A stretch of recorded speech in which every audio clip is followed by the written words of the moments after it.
Hello दोस्तों, आज हम कहानी सुनेंगे। अपनी नज़र को बदलो। एक बार एक बहुत बड़ा नेता एक साधु के छोटे से आश्रम में गया। वह साधु के बारे में बहुत सुना था, तो उसके मन में आया कि मैं एक बार जा करके देखता हूँ कि लोग उसकी इतनी तारीफ क्यों करते हैं। जब वह उस आश्रम में गया तो वहाँ पर एक छोटा सा कमरा था, जहाँ पर एक कालीन बिछा हुआ था। वहाँ पर कुछ लोग नीचे बैठे हुए थे। कुछ सवाल जवाब चल रहा था। वह नेता उस आश्रम में आया और उस नेता के साथ में 4 बॉडीगार्ड भी थे। और उसकी यह आदत थी कि जहाँ पर भी वह जाता था, लोग अपनी जगह से खड़े हो जाते थे और उसकी तरफ देखते थे, हाथ जोड़ते थे और सर झुकाते थे। लेकिन यहाँ पर ऐसा कुछ भी नहीं हुआ। साधु व्यस्त होने के कारण उसकी तरफ देखा तक नहीं। तभी नेता को लगा कि यह मेरी बेइज्जती है और वह इस बात से गुस्सा हो गया। नेता ने थोड़ा गुस्से से साधु की बात को बीच में काटते हुए कहा, मैं आपसे कुछ कहना चाहता हूँ। साधु जी उसकी तरफ देखा और बोला, आप थोड़ी देर रुकिए, पहले मैं इनके सवाल का जवाब दे दूँ, उसके बाद मैं आपसे बात करता हूँ। तब तक आप अगर चाहें तो आप बैठ सकते हैं। बस साधु का इतना कहने की ही देरी थी, नेता का चेहरा गुस्से से लाल हो गया और फिर उसने अपना सारा गुस्सा उस साधु पर निकाल दिया।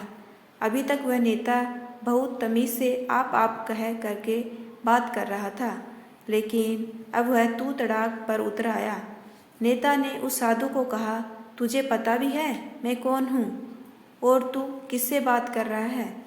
साधु ने उसकी तरफ देखा और कहा, मुझे इससे कोई फर्क नहीं पड़ता है कि आप कौन हैं, लेकिन आप जो कोई भी हैं, अगर आप चाहते हैं कि मैं आपके सवाल का जवाब दूं या आपसे बात करूं, तो आपको कुछ देर रुकना होगा। और साधु के यह कहते हैं नेता गुस्से से पागल हो गया और वह सबके सामने चीखने चिल्लाने लग गया, अब मैं तुझे तेरी असली औकात दिखाऊंगा। तूने मुझसे पंगा ले करके ठीक नहीं किया। तुझे पता भी है मैं तेरे बारे में क्या सोचता हूँ। साधु ने फिर से नेता की तरफ देखा और बड़े ही प्रेम से कहा कि मुझे इससे कोई फर्क नहीं पड़ता कि आप मेरे बारे में क्या सोचते हैं। आप जो चाहें वह मेरे बारे में सोच सकते हैं।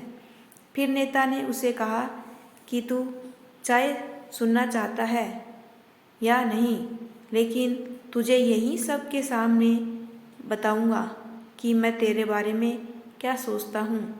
तू कोई साधु नहीं है, तू एक बहुत ही घटिया इंसान है।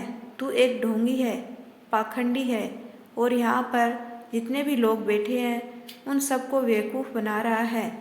तेरा बस एक ही मकसद है, इन लोगों की जेब में जितना भी पैसा है वह सब तेरे पास में आ जाए। तू अपने फ़ायदे के लिए इन लोगों का इस्तेमाल कर रहा है और अब मैं तुझे नहीं छोड़ने वाला हूँ। पूरी दुनिया के सामने तेरा पर्दाफाश करके रहूँगा। लेकिन उसके इतना बोलने के बाद भी हल्की सी मुस्कान उस साधु के चेहरे पर बनी ही रही। यह देखकर वह और भी तिलमिला गया और उसने कहा, अब बहुत हो गया, अब मैं यहाँ 1 मिनट भी नहीं रुकने वाला। लेकिन अभी भी तेरे पास मौका है, अगर मुझसे माफ़ी मांगनी है या मुझसे कुछ कहना है तो कह सकते हो। इतना सब होने के बाद भी साधु के चेहरे पर एक मुस्कान थी और वह बिल्कुल शांत था। और फिर उन्होंने अपनी आंखें बंद करी और साधु ने अपनी आंखें खोली, हाथ जोड़े और कहा कि मुझे आपसे कोई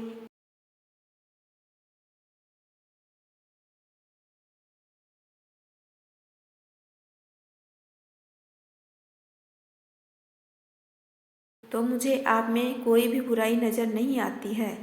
मुझे आप बहुत ही भले इंसान लग रहे हैं। और साधु के इतना कहते ही नेताजी का दिमाग 7वें आसमान पर पहुंच गया।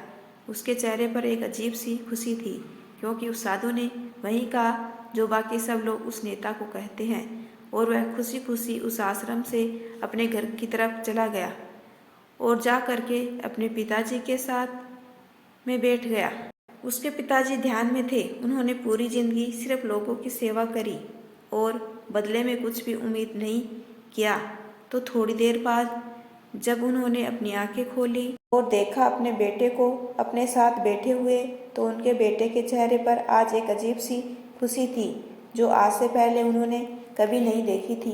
फिर उसने एक एक करके सब कुछ बताया कि आज क्या हुआ, किस तरह से वह आश्रम गया और वहाँ पर क्या हुआ, उसने क्या कहा और साधु जी ने क्या कहा।